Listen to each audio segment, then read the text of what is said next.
یا اللہ، یہ شیر ابھی نہ اٹھے ورنہ تو مجھے کچا چبا جائے گا۔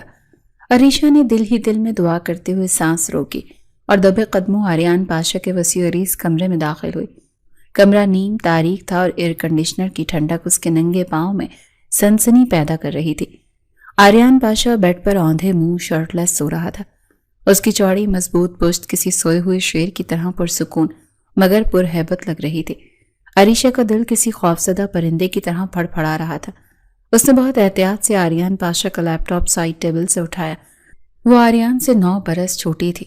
اس کے نکاح میں تھی۔ یہ نکاح اس کی زندگی کا سب سے بڑا طوفان تھا جو 4 سال قبل اسپتال کے ایک اداس کمرے میں اس کی ماں کی آخری سانسوں کے ساتھ برپا ہوا تھا۔ آریان نے آج تک اس سے ایک لفظ بھی نہیں نرمی سے بولا تھا۔ اس کے لیے شوہر نہیں بلکہ ایک ظالم سخت گیر سرپرست ثابت ہوا تھا جس کی موجودگی سے ہی اس کی روح کانپی تھی۔ وہ لیپ ٹاپ اٹھائے پنجوں کے بل چلتی ہوئی ڈریسنگ روم میں گھس گئی۔ اس نے جلدی سے لیپ ٹاپ آن کیا۔ اس کا دل اتنی زوروں سے دھڑک رہا تھا کہ اسے اپنی پسلیوں میں اس کی دھمک محسوس ہو رہی تھی۔ اس نے جلدی سے وہ شکایتی ای میل تلاش کی جو اس کے کالج کے سخت مزاج پروفیسر نے آریان پاشا کو بھیجنے کی دھمکی دی تھی۔ ای میل ان باکس میں سب سے اوپر ہی تھا۔ اس نے کانپتے ہاتھوں سے ڈیلیٹ کا بٹن دبایا اور پھر تسلی کے لیے ٹریش سے بھی اسے ہمیشہ کے لیے حذف کر دیا۔ اس نے ایک لمبا سکھ کا سانس لیا۔ مشن کامیاب ہو گیا تھا۔ وہ فاتحانہ انداز میں مسکراتی ہوئی پلٹی کہ اس کی مسکراہٹ کی وجہ جم گئی اور وہ سانس حلق میں اٹک گیا۔ سامنے ڈریسنگ روم کے دروازے پر آریان پاشا سینے پر ہاتھ باندھے جھکا ہوا کھڑا اسے ہی دیکھ رہا تھا۔ اس کی گہری سیاہ آنکھوں میں نیند کا کوئی نشان نہیں تھا۔ وہاں صرف ایک سرد شکار کو دبوچنے والی چمک تھی۔ میں عریشہ کی زبان تالو سے چپک گئی۔ وہ مزید گھبرائی جب آریان لمبے ڈگ بھرتا اس کے قریب آیا اور اسے دیوار کے ساتھ لگا دیا۔ اس کا قد آور وجود عریشہ کے گرد ایک آہنی حصار بنا چکا تھا۔ تمہیں واقعی لگتا ہے کہ تم مجھے چکمہ دے سکتی ہو؟ عریشہ، اس کی آواز سرگوشی سے بھی زیادہ گہری اور خوفناک تھی۔ تمہیں کیا لگا تم میری کچھاڑ میں آؤ گی، اپنا کام کرو گی اور میں سوتا رہوں گا؟ یہ خوف، یہ دہشت اس کی زندگی کا حصہ کیسے بنی؟ اس کی کہانی 4 سال پہلے شروع ہوئی تھی۔ وہ 10ویں جماعت کی ایک شوخ اور چنچل لڑکی تھی جس کی دنیا اپنی ماں اور سہیلیوں کے تک محدود تھی۔ پھر اچانک ان کی چھوٹی سی دنیا پر قیامت ٹوٹ پڑی۔ اس کی ماں رضیہ بیگم کو آخری سٹیج کا کینسر تشخیص ہوا۔ ڈاکٹر نے جواب دے دیا تھا۔ رضیہ بیگم کو اپنی فکر نہیں تھی۔ انہیں اپنی اکلوتی بیٹی عریشہ کی فکر کھائی جا رہی تھی جو ان کے بعد اس دنیا میں تنہا رہ جاتی۔ ان کی سب سے عزیز سہیلی سریا بیگم جو ایک بہت بڑے بزنس ٹائکون کی بیوہ اور آریان پاشا کی ماں تھی، ان کی عیادت کے لیے اسپتال آئیں۔ رضیہ بیگم نے روتے ہوئے ان کا ہاتھ تھام لیا۔ سریا، میرے بعد میری بچی کا کیا ہوگا؟ یہ دنیا بہت ظالم ہے، اسے نوچ کھائے گی۔ سریا بیگم نے انہیں تسلی دی۔ وہ میری بھی بیٹی ہے رضیہ، میں اسے اپنے ساتھ لے جاؤں گی۔ نہیں رضیہ، رضیہ نے نفی میں سر ہلا۔ لوگ 1000 باتیں بنائیں گے، میں مر کر بھی اپنی بیٹی پر کوئی حرف نہیں آنے دینا چاہتی۔ یہ میری ایک آخری خواہش پوری کر دو سریا، اپنی بیٹی کو میرے بیٹے کے نکاح میں دے کر اسے اپنے گھر کی عزت بنا لو۔ آریان سے اس کا نکاح کر دو۔ یہ سن کر سریا بیگم ششدر رہ گئی۔ آریان جو اپنی مرضی کا مالک اور سخت گیر مزاج تھا، وہ اس رشتے کے لیے کبھی نہ مانتا، لیکن اپنی مرتی ہوئی سہیلی کی آخری خواہش کو وہ رد بھی نہیں کر سکتی تھی۔ انہوں نے فوراً آریان کو فون کر کے اسپتال بلایا۔ آریان جب اسپتال پہنچا اور اسے اپنی ماں کی بات کا علم ہوا تو اس نے صاف انکار کر دیا۔ امی، آپ ہوش میں تو ہیں؟ وہ مجھ سے 9 سال چھوٹی ہے، ایک بچی ہے، میں اس سے شادی نہیں کر سکتا۔ یہ میری زندگی، یہ میری سہیلی کی آخری خواہش ہے آریان، وہ مر رہی ہے۔ سریا بیگم نے روتے ہوئے کہا، اگر تم نے میری بات نہ مانی تو میں سمجھوں گی کہ میرا کوئی بیٹا نہیں۔ ماں کے آنسوں اور ضد کے آگے آریان بے بس ہو گیا۔ اس نے غصے سے دانت پیستے ہوئے ہاں کر دی۔ اسپتال کے کمرے میں ہی قاضی کو بلایا گیا۔ عریشہ جو اپنی ماں کی حالت پر پہلے ہی رو رو کر نڈھال تھی، اسے جب بتایا گیا کہ اس کا نکاح ہو رہا ہے تو وہ سکتے میں آ گئی۔ اس نے روتے ہوئے اپنی ماں سے کہا کہ امی، آپ کیا کر رہی ہیں؟ یہ تمہارے بھلے کے لیے ہے بیٹی۔ رضیہ نے کھانستے ہوئے کہا۔ آریان نے پتھر جیسے تاثرات کے ساتھ نکاح کے بول ادا کیے اور فوراً ہی بغیر کسی سے ایک لفظ کہے اسپتال سے باہر نکل گیا۔ یہ نکاح اس کے لیے بس ایک زبردستی کا بندھن تھا جسے وہ کبھی نبھانا نہیں چاہتا تھا۔ اس نکاح کے چند گھنٹے بعد ہی عریشہ کی ماں کا انتقال ہو گیا۔ وہ اپنی ماں کی لاش سے لپٹ کر روتی رہی۔ تدفین کے بعد سریا بیگم اسے اپنے محل نما گھر پاشا ولا لے آئی۔ جس دن عریشہ کی ماں کی تدفین ہوئی اسی شام آریان پاشا 2 سال کے لیے بزنس مینجمنٹ کی اعلیٰ تعلیم کے لیے امریکہ چلا گیا، جیسے وہ اس جبری رشتے اور اس سے جڑی ہر یاد سے بھاگ جانا چاہتا ہو۔ عریشہ اس وسیع و عریض گھر میں اپنی تنہائی اور ایک انجانے مستقبل کے خوف کے ساتھ اکیلی رہ گئی۔ آریان کے جانے کے بعد پاشا ولا کی بلند و بالا دیواریں عریشہ کو کاٹنے کو دوڑتی تھیں۔ ثریا بیگم اس کا بہت خیال رکھتی، انہوں نے اسے اپنی ماں کی کمی محسوس نہ ہونے دی اور پوری کوشش کی، لیکن عریشہ کے دل کا زخم بہت گہرا تھا۔ وہ اکثر اپنی ماں کو یاد کر کے روتی رہتی۔ اس کا دل پڑھائی سے اچاٹ ہو گیا۔ وہ جو پہلے ایک اچھی طالبہ تھی، اب کتابیں اسے دشمن لگنے لگیں۔ اس نے بڑی مشکل سے رو دھو کر 10ویں جماعت کا امتحان پاس کیا۔ جب رزلٹ آیا تو وہ بمشکل 2nd ڈویژن میں پاس ہوئی تو اس نے ثریا بیگم سے صاف کہہ دیا کہ مامی مجھے آگے نہیں پڑھنا، میرا دل نہیں لگتا۔ ثریا بیگم نے اسے پیار سے اپنے پاس بٹھایا۔ بیٹا ایسے نہیں کہتے، تعلیم بہت ضروری ہے، لیکن میرا بالکل دل نہیں کرتا، میں کیا کروں؟ عریشہ نے بچوں کی طرح منہ بسوڑ کر کہا۔ ثریا بیگم مسکرائیں۔ تمہیں پتہ ہے آریان کو پڑھی لکھی، سلجھی ہوئی اور خود اعتماد لڑکیاں بہت پسند ہیں۔ وہ کہتا ہے تعلیم انسان کو شعور دیتی ہے۔ یہ سن کر عریشہ نے فوراً فیصلہ بدل لیا۔ اس کے نوعمر دل میں کہیں نہ کہیں خواہش چھپی تھی کہ آریان اسے قبول کر لے، شاید اگر وہ پڑھ لکھ جائے تو وہ اسے پسند کرنے لگے۔ اسی ایک امید پر اس نے کالج میں داخلہ لے لیا، لیکن امید کے سہارے پڑھائی نہیں ہوتی۔ عریشہ کا لاابالی پن اور شرارتی طبیعت کالج جا کر مزید نکھر گئی۔ کتابوں سے اس کی دشمنی برقرار رہی۔ جب بھی کالج میں کوئی ٹیسٹ ہوتا، وہ اپنی کلاس کی سب سے لائق لڑکی مریم کی منت سماجت کر کے اس کے پیپر سے نقل کر لیتی۔ شروع میں تو مریم انکار کرتی، لیکن عریشہ کی معصوم صورت اور چکنی چپڑی باتوں میں آ کر وہ ہر بار اسے اپنا پیپر دکھا دیتی۔ اس کی شرارتیں صرف نقل تک محدود نہیں تھی، وہ کالج کی سب سے بڑی آفت تھی۔ کبھی وہ اپنی سخت مزاج پروفیسر مس نازلی کی کرسی پر چوئنگم لگا دیتی تو کبھی فزکس لیب میں سوئے ہوئے ڈھانچے کو رات کے اندھیرے میں کوریڈور میں کھڑا کر دیتی، جسے دیکھ کر صبح سویرے چوکیدار ڈر کے مارے بے ہوش ہو گیا تھا۔ اس کی کلاس کی لڑکیاں اس سے تنگ تھیں، کیونکہ وہ ہر ایک کو کوئی نہ کوئی نام دے دیتی اور پھر اسی نام سے چھیڑتی۔ اس کی سب سے بڑی دشمنی مس نازلی سے تھی، جو اسے ہر وقت ڈانٹتی رہتی تھی۔ عریشہ، تم اس کالج کے لیے ایک بدنما داغ ہو، تمہاری وجہ سے پوری کلاس کا ماحول خراب ہوتا ہے، وہ اکثر کہتی۔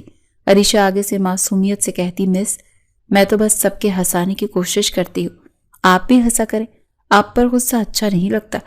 اس کا یہ جواب سن کر پوری کلاس ہنس پڑتی اور مس نازلی کا پارا مزید چڑھ جاتا۔ ثریا بیگم اس کی شکایتوں سے واقف تھی، لیکن وہ اسے پیار سے سمجھاتی اور عریشہ ہر بار وعدہ کرتی کہ وہ آئندہ ایسا نہیں کرے گی، اور پھر اگلے ہی دن کوئی نئی شرارت کر دیتی۔ وہ جانتی تھی کہ عریشہ کے اندر ماں کے مرنے کا جو خلا ہے، وہ اسے ان شرارتوں سے بھرنے کی کوشش کرتی ہے۔ 2 سال پلک جھپکتے گزر گئے۔ عریشہ اب 2nd ایئر میں تھی۔ اس کی شرارتیں اور پڑھائی سے فرار کا سلسلہ ویسے ہی جاری تھا۔ ثریا بیگم اکثر بیمار رہنے لگی تھی، ان کا بلڈ پریشر ہائی رہتا تھا، جس کی وجہ سے وہ عریشہ پر زیادہ توجہ نہیں دے پاتی تھی۔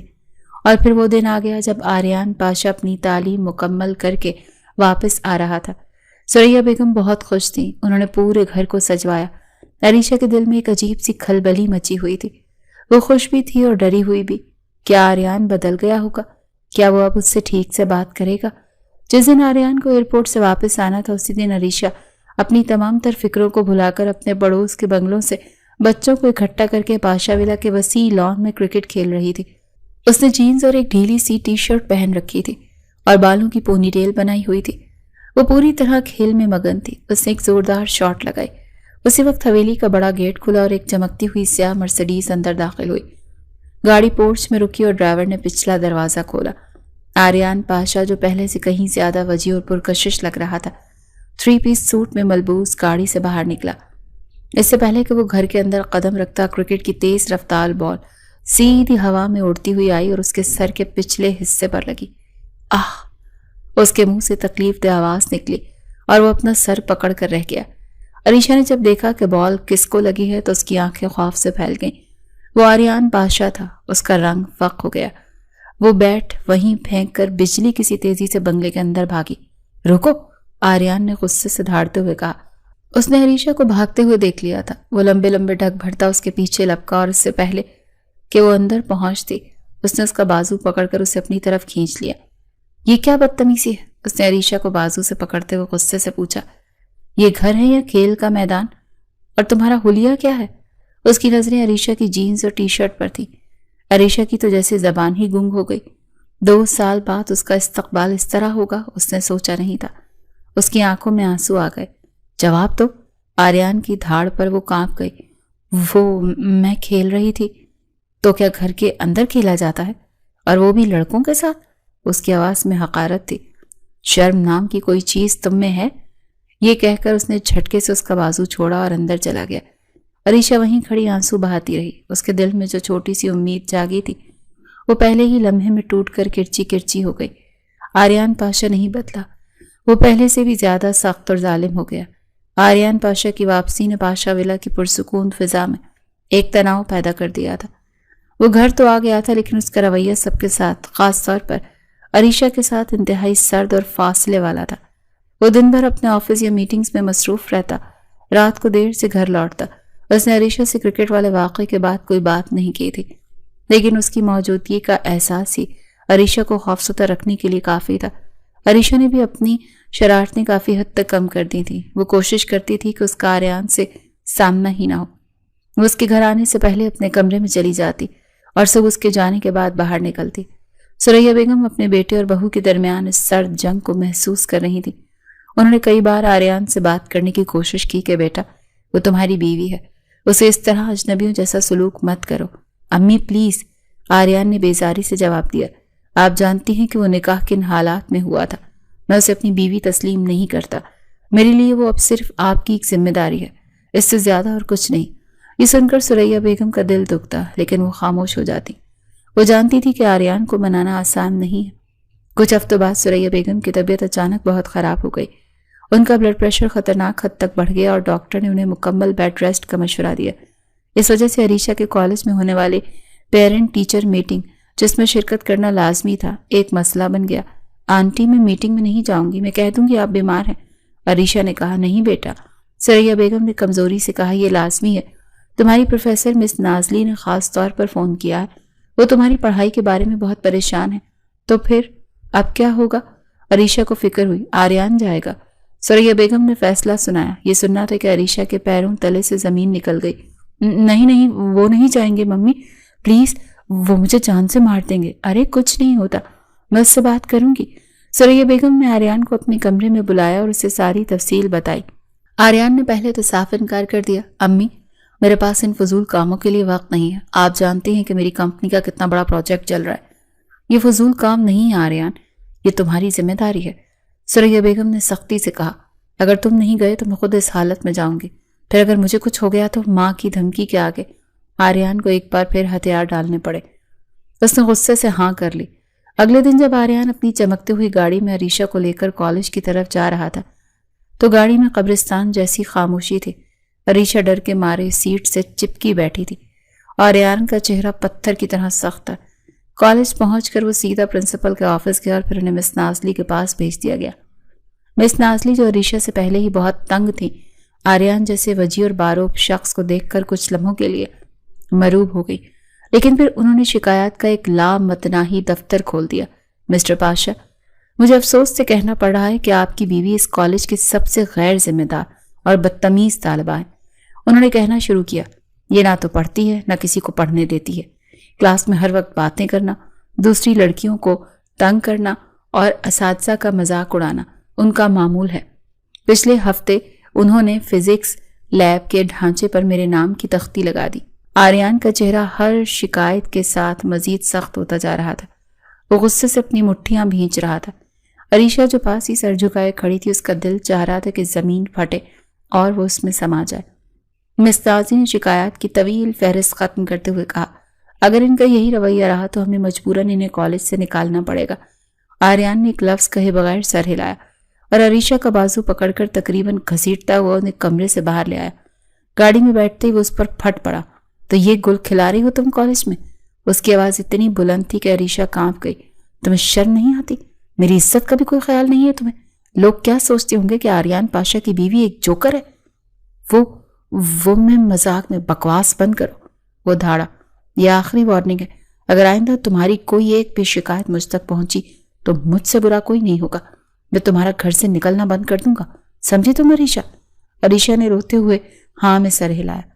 گھر پہنچ کر وہ سیدھی ثریا بیگم کے کمرے میں گئی اور ان کے گلے لگ کر پھوٹ پھوٹ کر رو دی۔ مامی، وہ مس نازلی بہت بری ہیں، وہ مجھ سے دشمنی کرتی ہیں، میں نے کچھ نہیں کیا، وہ جان بوجھ کر آریان کے سامنے مجھے ذلیل کر رہی تھی۔ اس نے جھوٹ موٹ کے آنسو اور معصومیت کا سہارا لیا۔ ثریا بیگم اس کی باتوں میں آ گئی تھی۔ جب آریان اس کے کمرے میں آیا تو انہوں نے اسے ڈانٹا۔ تم نے میری بچی کو ڈانٹا؟ قصور اس ٹیچر کا ہے اور تم اسے سنا رہے ہو؟ وہ پہلے ہی اتنی سہمی ہوئی رہتی ہے۔ آریان ماں کے سامنے بے بس ہو گیا، غصے سے پیر پٹکتا ہوا کمرے سے نکل گیا۔ عریشہ نے آنسوؤں کے پیچھے سے اسے جاتے ہوئے دیکھا اور ایک فاتحانہ مسکراہٹ اس کے لبوں پہ پھیر گئی۔ وہ اس بار تو بچ گئی تھی، لیکن وہ نہیں جانتی تھی کہ یہ سکون عارضی ہے۔ آریان پاشا اب اس کی ہر حرکت پر نظر رکھنے والا تھا۔ اس دن کے بعد سے آریان نے عریشہ پر مزید سختیاں عائد کر دیں۔ اس نے گھر کے ملازمین کو ہدایت کی کہ عریشہ کی ہر حرکت کی خبر اسے دی جائے۔ اس کا کالج جانا، اس کے دوستوں سے فون پر بات کرنا، سب کچھ آریان کی نظر میں تھا۔ عریشہ کو لگا جیسے وہ ایک سنہرے پنجرے میں قید ہو گئی ہے، جہاں ہر طرف پہرے دار موجود ہیں۔ اس کا لاؤبالی پن اب خوف میں بدلتا جا رہا ہے۔ آریان اپنے نئے بزنس پروجیکٹ میں بری طرح مصروف تھا۔ وہ اکثر رات گئے تک کام کرتا اور بعض اوقات گھر پر بھی آفس کی فائلیں لے آتا۔ اس کا کمرہ اس کی سلطنت تھی، جہاں کسی کو بھی، حتیٰ کہ ملازمین کو بھی اس کی اجازت کے بغیر داخل ہونے کی اجازت نہیں تھی۔ ایک شام آریان کسی ضروری میٹنگ کے لیے جلدی میں گھر سے نکلا۔ وہ اپنی سب سے اہم پروجیکٹ فائل، جس پر مہینوں کی محنت تھی، غلطی سے اپنے کمرے میں بھول گیا۔ میٹنگ کے دوران جب اسے فائل کی ضرورت پڑی تو اس نے اپنے پرسنل اسسٹنٹ کو فون کیا اور اسے فوراً گھر سے فائل لانے کا حکم دیا۔ اسسٹنٹ جب پاشا ولا پہنچا تو اس نے ثریا بیگم کو آریان کا پیغام دیا۔ ثریا بیگم نے عریشہ کو بلایا، بیٹا ذرا آریان کے کمرے سے وہ نیلی فائل لا دو، اس کا اسسٹنٹ لینے آیا ہے۔ عریشہ کا دل دھک سے رہ گیا۔ مامی، آپ جانتی ہیں اس نے مجھے اپنے کمرے میں جانے سے منع کیا ہے۔ ارے میں کہہ رہی ہوں نا، وہ کام کی فائل ہے، بہت ضروری ہے، جاؤ شاباش۔ عریشہ نہ چاہتے ہوئے بھی انکار نہ کر سکے۔ وہ ڈرتے ڈرتے آریان کے کمرے کی طرف بڑھی۔ اس نے دروازہ کھولا تو کمرہ بالکل ویسا ہی تھا۔ ہر چیز ترتیب سے اپنی جگہ پر تھی۔ بیڈ پر ایک بھی شکن نہیں تھی اور میز پر کتابیں اور فائلیں سلیقے سے رکھی گئی تھیں۔ اسی میز پر نیلی فائل نظر آ گئی تھی۔ اس نے جلدی سے فائل اٹھائی، لیکن جیسے ہی وہ مڑی، اس کا پیر قالین کے کونے میں الجھ گیا اور وہ لڑکھڑا گئی۔ اس کے ہاتھ سے فائل چھوٹ گئی اور وہ سیدھی میز پر رکھے پانی کے جگ سے ٹکرائی۔ شیشے کا جگ فرش پر گر کر چکنا چور ہو گیا اور سارا پانی فائل اور اس کے آس پاس کے کاغذات پر پھیل گیا۔ عریشہ کی آنکھیں خوف سے پھیل گئیں۔ فائل کے اندر موجود نقشے اور حسابات کی سیاہی پانی میں گل کر پھیلنے لگی۔ پوری فائل کا ستیہ ناس ہو چکا تھا۔ یا اللہ، اب کیا ہوگا؟ وہ کانپتے ہاتھوں سے فائل کو اٹھانے کی کوشش کرنے لگی، لیکن اس کے کاغذات مزید خراب ہو گئے۔ اسی وقت دروازہ کھلا اور آریان پاشا خود اندر داخل ہوا۔ شاید اس سے انتظار نہیں ہوا اور وہ فائل لینے خود ہی آ گیا۔ کمرے کا منظر دیکھ کر اور اپنی سب سے قیمتی فائل کی حالت دیکھ کر اس کی آنکھوں میں خون اتر آیا تھا۔ کیا کیا تم نے؟ اس کی آواز کسی زخمی شیر کی دھاڑ کی طرح تھی۔ عریشہ خوف سے قدم پیچھے ہٹ گئی۔ وہ میں غلطی سے وہ چیخا۔ تمہیں اندازہ ہے تم نے کیا برباد کیا؟ میری مہینوں کی محنت، میری کمپنی کا مستقبل، سب کچھ اس فائل میں تھا۔ میں نے تمہیں منع کیا تھا نا کہ میرے کمرے میں آنے سے۔ آریان کا غصے سے برا حال تھا۔ وہ اپنی زندگی میں اتنا بے بس کبھی محسوس نہیں ہوا تھا۔ اس کا دل چاہا وہ عریشہ کا گلا دبا دے، لیکن خود پر قابو رکھے ہوئے تھا۔ اس کے چلانے پر عریشہ بری طرح رونے لگی اور کمرے سے باہر بھاگ گئی۔ اس سے پہلے کہ آریان اسے پکڑتا، وہ سیدھی ثریا بیگم کے کمرے میں گھس گئی اور اس کے پیچھے چھپ گئی۔ اس کا اسسٹنٹ شاید وہاں سے جا چکا تھا۔ ثریا بیگم جو اس شور پر پریشان تھی، اٹھ کر بیٹھی۔ عریشہ کو روتا دیکھ کر گھبرا گئی۔ آریان غصے سے بھرا ہوا ان کے پیچھے آیا۔ اسے میرے حوالے کریں۔ امی، کیا ہوا؟ کیوں ڈانٹ رہی ہوں میرے بچے کو؟ ثریا بیگم نے عریشہ کو اپنے پیچھے چھپاتے ہوئے کہا۔ اس نے میری سب سے اہم فائل برباد کر دی۔ آریان نے دانت پیستے ہوئے کہا۔ تو کیا ہوا؟ فائل ہی تھی نا، دوسری بن جائے گی۔ اس کے لیے تم اسے اس طرح سے ڈراؤ گے؟ آریان ماں کے سامنے ایک بار پھر بے بس ہو گیا۔ وہ جانتا تھا کہ ان کی صحت کے لیے مزید بحث کرنا ٹھیک نہیں ہے۔ اس نے ایک آخری غصے بھری نظر عریشہ پر ڈالی، جو سہمی ہوئی اپنی ممانی ساس کے پیچھے سے جھانک رہی تھی۔ تمہیں میں چھوڑوں گا نہیں، عریشہ، اس نے انگلی اٹھا کر دھمکی دی۔ آج کے بعد اگر تم میرے کمرے کے آس پاس بھی نظر آئیں تو یاد رکھنا، مہارت سے ساتھ اچھا نہیں ہوگا۔ یہ کہہ کر وہ غصے سے پیر پٹکتا ہوا وہاں سے چلا گیا۔ عریشہ وہیں کھڑی کانپتی رہی۔ آج اس نے آریان پاشا کا وہ روپ دیکھا تھا جس سے وہ سب سے زیادہ ڈرتی تھی۔ آج اسے یقین ہو گیا تھا کہ وہ اس سے شدید نفرت کرتا ہے، ایک ایسی نفرت جو شاید کبھی ختم نہیں ہوگی۔ فائل والے واقعے کے بعد عریشہ پر آریان کا خوف پوری طرح سے طاری ہو چکا تھا۔ اس نے آریان کے کمرے کو اپنے لیے ممنوعہ علاقہ قرار دے دیا تھا۔ وہ غلطی سے بھی اس راہداری کی طرف نہیں جاتی تھی جہاں اس کا کمرہ تھا۔ آریان کا رویہ بھی پہلے سے زیادہ سرد اور بیزار ہو گیا تھا۔ وہ اب اس کی طرف دیکھتا بھی نہیں تھا، جیسے وہ اس کے وجود ہی نہ رکھتی ہو۔ یہ لا تعلقی کسی بھی ڈانٹ سے زیادہ تکلیف دہ تھی۔ عریشہ نے اپنا سارا دھیان اپنی شرارتوں سے ہٹا کر شرارتوں کو مزید بہتر بنانے پر لگا دیا۔ چونکہ آریان کی وجہ سے گھر میں اس کی زندگی اجیرن ہو چکی تھی، اسی لیے وہ اپنا سارا غصہ اور فرسٹریشن کالج میں نکالتی۔ اس کی شکایتیں اب روز کا معمول بن گئی تھی، لیکن وہ ہر بار سریا بیگم کے سامنے رو دھو کر اور جھوٹی کہانیاں سنا کر خود کو بچا لیتی تھی۔ وقت گزرتا رہا اور اب عریشہ کے فائنل امتحانات قریب تھے۔ اس کی سب سے بڑی پریشانی مس نازلی کا سبجیکٹ تھا، جس میں وہ 0/0 تھی۔ مس نازلی نے فیصلہ کر لیا تھا کہ وہ عریشہ کو اس بار فیل کر کے ہی دم لیں گی۔ ایک دن کالج میں سرپرائز ٹیسٹ رکھا گیا۔ عریشہ نے حسب معمول کچھ بھی نہیں پڑھا تھا۔ اس نے اپنی سہیلی مریم کی طرف مدد کے لیے دیکھا، لیکن مس نازلی آج ان دونوں کے بیچ میں کسی چیل کی طرح منڈلا رہی تھی۔ نتیجہ یہ نکلا کہ عریشہ نے پورے پیپر میں صرف اپنا نام لکھا۔ جب مس نازلی نے اس کا خالی پیپر دیکھا تو ان کا صبر جواب دے گیا۔ کلاس کے بعد انہوں نے عریشہ کو اپنے آفس میں بلایا۔ عریشہ، میں تمہاری حرکتوں سے تنگ آ چکی ہوں۔ ان کے لہجے میں آخری درجے کی بیزاریت تھی۔ تمہیں پڑھنے کا کوئی شوق نہیں ہے، تم صرف دوسروں کا اور اپنا وقت برباد کرنے آتی ہو۔ مس پلیز مجھے ایک آخری موقع دے دیں۔ عریشہ نے منت سماجت کی۔ میں وعدہ کرتی ہوں میں محنت کروں گی۔ لیکن مس نازلی نے اس کی ایک نہ سنی اور اب وہ اس نوٹیفیکیشن کی وجہ سے آنے والے آریان کے غصے سے بچنے کے لیے یہاں آئی تھی، اور آریان سامنے کھڑا تھا۔ نوٹیفیکیشن آ گیا تھا۔ میں تو بس یہ دیکھنا چاہتا تھا کہ تم کتنی بہادر ہو اور کس حد تک جا سکتی ہو، اور تم نے مجھے مایوس نہیں کیا۔ اس کے لہجے میں طنز کا زہر بھرا ہوا تھا۔ اس نے عریشہ کے ہاتھ سے لیپ ٹاپ لے کر ایک طرف رکھا اور اس کے دونوں بازو پکڑ کر اسے دیوار سے لگا دیا۔ اس کی گرفت مضبوط تھی لیکن تکلیف دہ نہیں۔ تم سمجھتی کیا ہو خود کو؟ تم میری زندگی میں زبردستی داخل ہو گئی ہو، میرے پیسوں پر پل رہی ہو، میری دی ہوئی سہولتوں سے فائدہ اٹھا رہی ہو، اور بدلے میں کیا کر رہی ہو؟ میری عزت خاک میں ملا رہی ہو۔ میں نے چپ وہ دھاڑا، ایک لفظ بھی نہیں۔ میرے پیسے حرام کے نہیں جنہیں تم اپنی فضول حرکتوں سے برباد کر رہی ہو۔ تمہارے باپ کا مال نہیں ہے یہ۔ باپ کا تانا عریشہ کے دل میں تیر کی طرح لگا۔ اس کے آنسو تیزی سے بہنے لگے۔ آریان نے اسے روتا دیکھا تو اس کے تاثرات مزید سخت ہو گئے۔ یہ آنسو امی کو دکھانے کے لیے بچا کر رکھو، مجھ پر ان کا کوئی اثر نہیں ہوتا۔ اس نے گہری سانس لی اور اپنی بات جاری رکھی۔ اس بار اس کی آواز پہلے سے زیادہ سرد اور بے رحم تھی۔ ایک بات کان کھول کر سن لو عریشہ، جو کچھ میری ماں نے کیا ہے وہ ان کی مجبوری تھی، ان کی سہیلی کی آخری خواہش تھی۔ اسے سیریس مت لینا۔ میں اس زبردستی کے نکاح کو نہ تب مانتا تھا نہ اب مانتا ہوں، اور نہ کبھی مانوں گا۔ یہ الفاظ نہیں تھے، تیزاب تھا جو عریشہ کی سماعتوں میں انڈیلا جا رہا تھا۔ تم میری بیوی نہیں، صرف ایک ذمہ داری ہو جسے میں کچھ عرصے کے لیے نبھا رہا ہوں۔ تمہارے لیے بہتر یہی کہ شرافت سے اپنی پڑھائی مکمل کرو، کوئی ڈگری حاصل کرو تاکہ تم اپنے پیروں پر کھڑی ہو سکو۔ جس دن تم اس قابل ہو جاؤ گی کہ اپنی زندگی خود گزار سکو، میں تمہیں طلاق دے دوں گا۔ طلاق کا لفظ سن کر عریشہ نے سکتے کے عالم میں اس کی طرف دیکھا۔ حیران مت ہو، آریان نے بے رحمی سے کہا، میں اپنی زندگی اپنی پسند کی لڑکی کے ساتھ گزاروں گا، ایک ایسی لڑکی جو پڑھی لکھی ہو، سمجھدار ہو اور میرے شانہ بشانہ چل سکے۔ تمہاری جیسی کسی احمق، غیر ذمہ دار اور جھوٹی لڑکی کے ساتھ میں اپنی پوری زندگی برباد نہیں کر سکتا۔ یہ کہہ کر اس نے عریشہ کو چھوڑ دیا، جیسے وہ کوئی گندی چیز ہو جسے چھو کر اس کے ہاتھ میلے ہو گئے ہوں۔ اب دفع ہو جاؤ میرے کمرے سے، اور آئندہ اپنی شکل بھی مت دکھانا۔ عریشہ کے اندر جیسے کچھ ٹوٹ گیا تھا۔ اس کی رہی سہی امید، اس کا مان، سب کچھ چکنا چور ہو گیا تھا۔ وہ بے جان قدموں سے اس کے کمرے سے نکلی اور سیدھی اپنے کمرے میں آ کر دروازہ بند کر لیا۔ وہ بیڈ پر گری اور پھوٹ پھوٹ کر روتی۔ آج تک اسے اتنی ذلت اور بے بسی محسوس نہیں ہوئی تھی۔ آریان نے صرف اسے جھٹلایا نہیں تھا، اس نے اسے یتیم ہونے کا طعنہ دیا تھا، اس پر کیے گئے احسانات جتائے اور اس سے اس کی اوقات یاد دلائی۔ وہ ساری رات روتی رہی، لیکن جب صبح کی پہلی کرن کھڑکی سے اندر آئی تو اس کے آنسو خشک ہو چکے تھے۔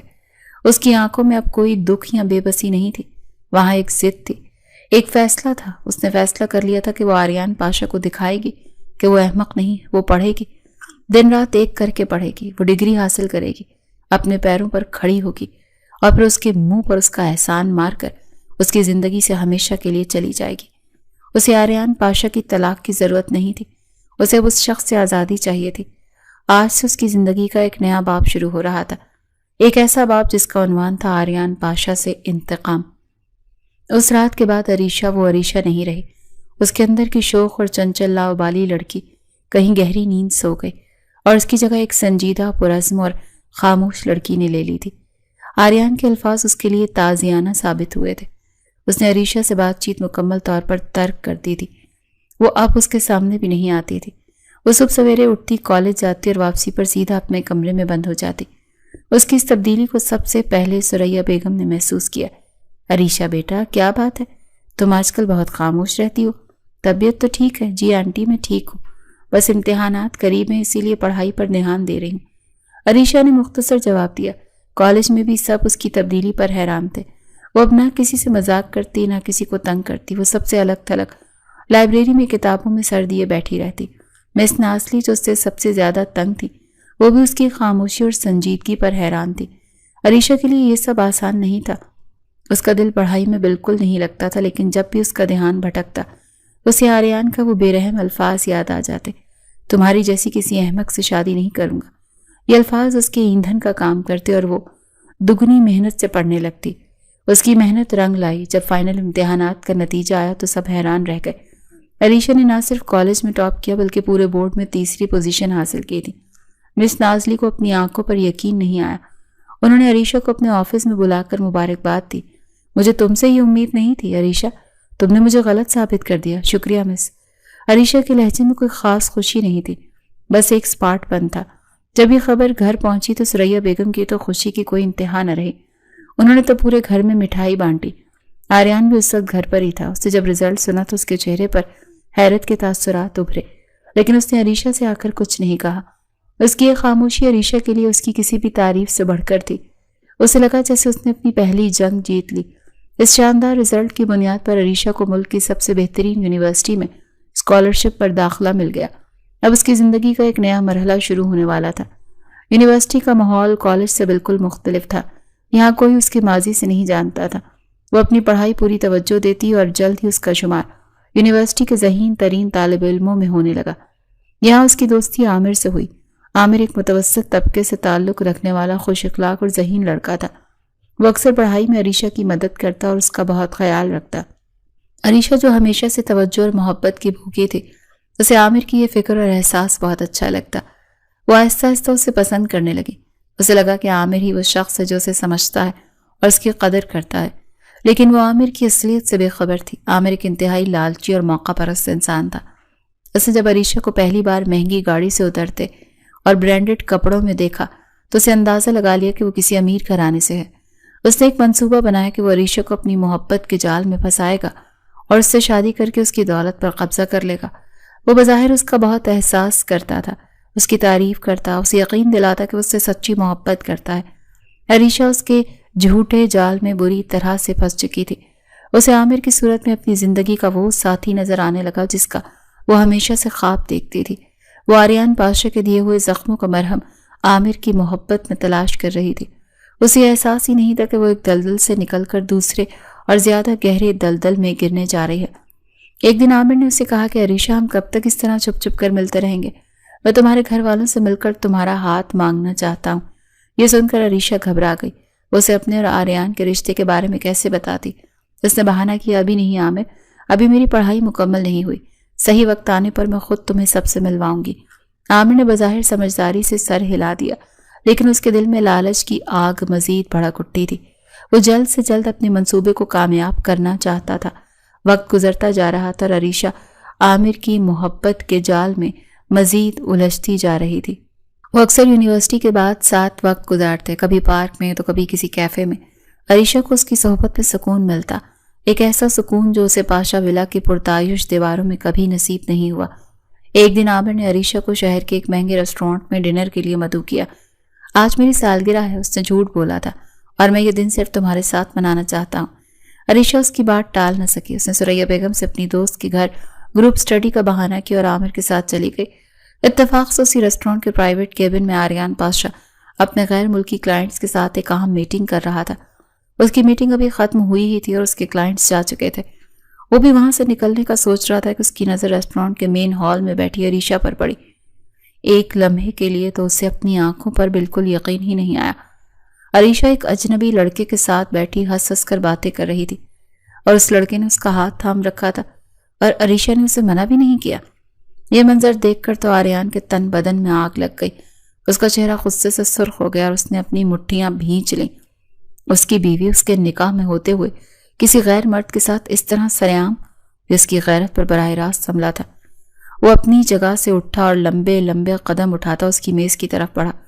اس کے چہرے پر ایسے وحشیانہ تاثرات تھے کہ آس پاس کے لوگ بھی اسے خوف سے دیکھنے لگے۔ عریشہ اس کی گرجدار آواز پر عریشہ اور عامر دونوں نے چونک کر دیکھا۔ آریان کو اپنے سر پر کھڑا دیکھ عریشہ کا رنگ فق ہو گیا۔ آپ یہاں؟ آریان نے اس کے سوال کو نظر انداز کرتے ہوئے عامر کو گھورا۔ کون ہو تم اور میری بیوی کے ساتھ یہاں کیا کر رہے ہو؟ عامر اس باروب شخص کو دیکھ کر گھبرا گیا۔ میں عامر ہوں، ان کا کلاس فیلو۔ تو کلاس فیلوز اس طرح ہاتھ پکڑ کر بیٹھتے ہیں؟ آریان نے طنز کیا۔ اس نے عریشہ کا بازو سختی سے پکڑا۔ اٹھو یہاں سے، چھوڑے مجھے۔ عریشہ نے اپنے بازو چھڑانے کی کوشش کی۔ آپ کو کوئی حق نہیں ہے میرے ساتھ زبردستی کرنے کا۔ حق میں تمہیں بتاتا ہوں، میرا حق۔ اسے زبردستی وہاں سے گھسیٹتا وہ باہر لے آیا۔ عامر تو ڈر کے مارے اپنی جگہ سے ہل بھی نہ سکا۔ گاڑی میں مکمل خاموشی تھی، لیکن یہ خاموشی کسی طوفان کا پیش خیمہ تھی۔ گھر پہنچتے ہی آریان اسے کھینچتا وہ اس کے کمرے میں لے گیا اور غصے سے اسے بیڈ پر دھکا دیا۔ ہمت کیسے ہوئی تمہاری؟ وہ دھاڑا۔ میرے نام پر ہوتے ہوئے تم اس آوارہ لڑکے کے ساتھ افیئر چلا رہی ہو؟ عریشہ کو بھی آج غصہ آ گیا۔ اس کے اندر کا سارا دبا ہوا لاوا پھٹ پڑا۔ آپ میری زندگی میں دخل اندازی کرنے والے کون ہوتے ہیں؟ آپ ہی تو مجھ سے پیچھا چھڑوانا چاہتے ہیں۔ آپ ہی نے تو کہا تھا کہ اپنی زندگی جیو تاکہ میں تمہیں طلاق دے سکوں، تو اب کیوں تکلیف ہو رہی ہے؟ وہ روتے ہوئے چیخی۔ ہاں، میں عامر سے محبت کرتی ہوں کیونکہ وہ آپ کی طرح ظالم اور بے رحم نہیں۔ وہ میری عزت کرتا ہے، مجھے سمجھتا ہے۔ محبت؟ آریان نے طنزیہ قہقہ لگایا۔ میری بیوی ہو کر کسی اور سے محبت کرنے کی تمہاری ہمت کیسے ہوئی؟ اس نے الماری سے اس کے سارے کپڑے نکال کر فرش پر پھینک دیے۔ آج سے تمہارا یونیورسٹی جانا بند، تم اس کمرے سے باہر قدم بھی نہیں رکھو گی۔ آپ ایسا نہیں کر سکتے، میں سب کچھ کر سکتا ہوں۔ یہ کہہ کر وہ کمرے سے باہر نکلا اور دروازہ باہر سے لاک کر دیا۔ عریشہ دروازہ پیٹتی رہی، چلاتی رہی، لیکن بے سود۔ آج آریان پاشا نے اسے بتا دیا کہ چاہے وہ اس کے نکاح کو مانے یا نہ مانے، وہ اسے اپنی ملکیت سمجھتا ہے، اور ایسی ملکیت جس پر وہ کسی اور کا سایہ بھی برداشت نہیں کر سکتا۔ عریشہ کو کمرے میں بند کرنے کے بعد آریان سیدھا اپنی ماں ثریا بیگم کے پاس گیا۔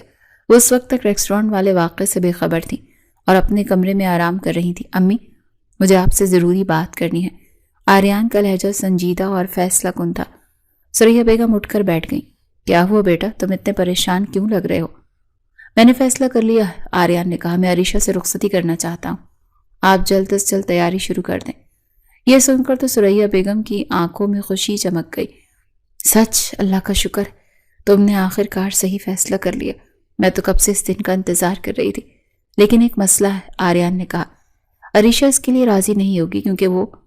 کیوں راضی نہیں ہوگی؟ ثریا بیگم حیران ہوئی۔ وہ کسی اور لڑکے کو پسند کرتی، آریان نے دانت پیستے ہوئے کہا۔ لیکن آپ فکر نہ کریں، میں اسے منا لوں گا، آپ بس تیاری کریں۔ ثریا بیگم کو کچھ شک تو ہوا، لیکن وہ بیٹے کے فیصلے پر اتنی خوش تھی کہ انہوں نے زیادہ کریدنا مناسب نہیں سمجھا۔ اگلے دن ثریا بیگم عریشہ کے کمرے میں گئی۔ آریان نے اس کے لیے دروازہ کھولا تھا۔ عریشہ بیڈ پر بیٹھی رو رہی تھی اور اس کی آنکھیں سوجی ہوئی تھیں۔ ثریا بیگم نے اسے پیار سے گلے لگایا۔ کیوں رو رہی ہے میری بچی؟ انہوں نے عریشہ کے سر پر ہاتھ پھیرا اور پھر خوشی سے بتایا، تمہارے لیے خوشخبری ہے، آریان نے رخصتی کا فیصلہ کیا ہے۔ اب تم ہمیشہ کے لیے اس گھر کی مالکن بن جاؤ گی۔ یہ سن کر عریشہ نے صدمے سے ان کی طرف دیکھا۔ نہیں، یہ نہیں ہو سکتا، میں یہ شادی نہیں کروں گی۔ یہ کیا کہہ رہی ہو بیٹا؟ ثریا بیگم ششدر رہ گئی۔ نکاح تو تمہارا ہو چکا، اب رخصتی سے منع کیوں کر رہی ہو؟ کیونکہ میں اس شخص کے ساتھ نہیں رہنا چاہتی جو مجھے ایک بوجھ سمجھتا ہے، عریشہ نے روتے ہوئے کہا، جو ہر وقت مجھے ذلیل کرتا رہتا ہے اور مجھ پر احسان جتاتا ہے۔ آپ اپنے بیٹے سے کہیں وہ مجھے طلاق دے دے، مجھے اس کے ساتھ نہیں رہنا، میں عامر سے شادی کروں گی۔ کمرے کے باہر کھڑا آریان یہ سب کچھ سن رہا تھا۔ عریشہ کے منہ سے طلاق اور عامر کا نام سن کر اس کا خون کھول اٹھا۔ اس کی برداشت کی حد ختم ہو چکی تھی۔ جیسے ہی ثریا بیگم افسردہ ہو کر کمرے سے باہر گئیں، آریان اندر داخل ہوا اور اس نے دروازہ اندر سے لاک کر لیا۔ اسے دیکھ کر عریشہ گھبرا گئی۔ آپ یہاں کیوں آئے؟ آریان دھیرے دھیرے چلتا ہوا اس کے قریب آیا اس کی آنکھوں میں خطرناک چمک تھی۔ تو تم مجھ سے طلاق چاہتی ہو اس 2 ٹکے کے لڑکے کے لیے؟ وہ 2 ٹکے کا نہیں ہے، عریشہ نے ہمت کر کے کہا۔ اچھا، آریان نے طنزیہ مسکراہٹ کے ساتھ کہا۔ شرافت سے رخصتی کے لیے ہاں کر دو عریشہ، اسی میں تمہاری بھلائی ہے۔ کبھی نہیں، عریشہ نے نفرت سے کہا۔ آپ زبردستی نہیں کر سکتے۔ زبردستی؟ وہ ہنسا، ایک سرد ہنسی۔ تمہیں شاید اندازہ نہیں کہ میں کیا کیا کر سکتا ہوں۔ میں تمہارا شوہر ہوں، اگر میں چاہوں تو اسی وقت اسی لمحے تم پر اپنا حق جتا سکتا ہوں اور مجھے کوئی نہیں روک سکتا۔ وہ اس پر جھکا، اس کی سانسیں عریشہ کے چہرے سے ٹکرا رہی تھیں۔ تمہاری عزت، تمہاری زندگی، سب کچھ میرے ہاتھ میں ہے۔ اگر تم نے میری بات نہیں مانی تو میں تمہاری زندگی کو ایسا جہنم بنا دوں گا کہ تم روز موت کی دعا مانگو گی۔ یہ ایک کھلی دھمکی تھی۔ عریشہ اس کی قربت اور اس کے الفاظ کی دہشت سے کانپ گئی۔ سوچ لو عریشہ، اس نے آخری بار کہا، یا تو شرافت سے دلہن بنو یا پھر میری ضد کا انجام بھگتنے کے لیے تیار ہو جاؤ۔ یہ کہہ کر وہ کمرے کا دروازہ کھول کر چلا گیا۔ عریشہ وہیں بیڈ پر گر کر سسکنے لگی۔ اس کے پاس اب کوئی راستہ نہیں بچا تھا۔ ایک طرف آریان کی دھمکی تھی اور دوسری طرف عامر کی محبت کا بھرم۔ اس نے فیصلہ کر لیا وہ آریان کے آگے نہیں جھکے گی اور وہ اس کی قید سے بھاگ جائے گی۔ آریان کی دھمکی کے بعد عریشہ کو لگا جیسے اس کے گرد گھیرا تنگ ہو گیا ہے۔ اس کے پاس اب زیادہ وقت نہیں تھا۔ اس نے کسی طرح ملازمہ سے چھپ کر فون حاصل کیا اور عامر کو کال کی۔ عامر، مجھے تمہاری مدد کی ضرورت ہے۔ اس نے روتے ہوئے اسے ساری صورتحال بتائی، آریان کی دھمکی اور زبردستی رخصتی کی بات۔ کیا اس کی ہمت کیسے ہوئی؟ عامر نے فون پر جھوٹی ہمدردی اور غصہ دکھایا۔ تم فکر مت کرو عریشہ، میں تمہیں اس جہنم سے نکال لوں گا اور ہم یہاں سے بھاگ جائیں گے۔ بھاگ جائیں گے؟ کہاں؟ عریشہ گھبرائی۔ میں نے سب انتظام کر رکھا ہے، عامر نے اسے تسلی دی۔ شہر کے باہر میرا ایک چھوٹا سا فلیٹ ہے، تم آج رات کسی طرح گھر سے باہر نکلو، میں تمہیں ایک پتہ بھیج رہا ہوں، تم وہاں پہنچو، میں وہیں ملوں گا۔ اس کے بعد ہم ایک نئی زندگی شروع کریں گے۔ عریشہ کے پاس اس پر یقین کرنے کے علاوہ اور کوئی چارہ نہیں تھا۔ وہ آریان کے ساتھ رہنے کے بجائے مر جانا بہتر سمجھتی تھی۔ رات کے اندھیرے میں جب حویلی کے سب لوگ سو چکے، عریشہ نے اپنا چھوٹا سا بیگ لیا اور دبے پاؤں اپنے کمرے سے باہر نکلی۔ وہ کچن کی پچھلی کھڑکی سے جو اکثر کھلی رہ جاتی تھی باہر نکلی اور دیوار پھلانگ کر سڑک پر آ گئی۔ اس کا دل خوف اور ایک انجانی آزادی کے احساس سے دھڑک رہا تھا۔ اس نے ٹیکسی لی اور عامر کے بتائے ہوئے پتے کی طرف روانہ ہو گئی۔ وہ نہیں جانتی تھی کہ ایک گاڑی کچھ فاصلے پر اس کی ٹیکسی کا پیچھا کر رہی ہے۔ آریان پاشا اتنا بیوقوف نہیں تھا کہ اسے کمرے میں بند کر کے مطمئن ہو جائے۔ اس نے عریشہ پر نظر رکھنے کے لیے اپنے قابل اعتماد آدمی کو لگا دیا۔ جیسے اسے عریشہ کے بھاگنے کی اطلاع ملی وہ خود اس کے پیچھے نکل پڑا۔ اسے غصہ بھی تھا اور ایک عجیب سی فکر بھی۔ عریشہ جب عامر کے بتائے ہوئے فلیٹ پر پہنچی تو وہ ایک ویران اور پرانی عمارت تھی۔ اسے کچھ عجیب لگا، لیکن عامر پر بھروسہ کر کے وہ اوپر چلی گئی۔ فلیٹ کا دروازہ کھلا تھا، عامر اندر اس کا انتظار کر رہا تھا۔ تم آ گئی؟ عامر نے اسے دیکھ کر کہا، لیکن اس کی آنکھوں میں وہ محبت نہیں تھی جو وہ بہت ہمیشہ دکھاتا تھا۔ آج وہاں ایک عجیب سی بھوک اور لالچ تھی۔ یہ کیسی جگہ ہے؟ عامر، عریشہ نے گھبرا کر پوچھا۔ ہماری نئی زندگی کی شروعات ہے، بہترین جگہ ہے، اس نے دروازہ بند کرتے ہوئے کہا اور عریشہ کی طرف بڑھا۔ میں نے تمہارا بہت انتظار کیا عریشہ، اور تمہاری دولت کا بھی۔ دولت؟ عریشہ شتر رہ گئی۔ ہاں دولت، وہ ہنسا۔ تم آریان پاشا کی بیوی ہو نا، کروڑوں کی وارث۔ میں نے سوچا کیوں نہ اس دولت کا کچھ حصہ مجھے بھی مل جائے۔ اور اس سے پہلے کہ عریشہ کچھ سمجھتی اس نے اسے پکڑنے کی کوشش کی۔ عریشہ چیخی اور پیچھے ہٹی۔ دور رہو مجھ سے، تم نے مجھے دھوکہ دیا ہے۔ دھوکہ تو تمہارے ساتھ قسمت نے کیا ہے۔ وہ اس کی طرف بڑھا۔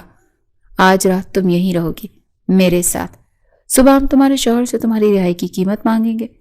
وہ عریشہ پر جھپٹنے والا تھا کہ فلیٹ کا دروازہ ایک زوردار دھماکے سے ٹوٹ کر اندر گرا اور سامنے آریان پاشا کھڑا تھا۔ اس کی آنکھیں غصے سے دہک رہی تھی۔ اس نے اندر آتے ہی عامر کے منہ پر ایک زوردار مکہ مارا اور عامر فرش پر گر پڑا۔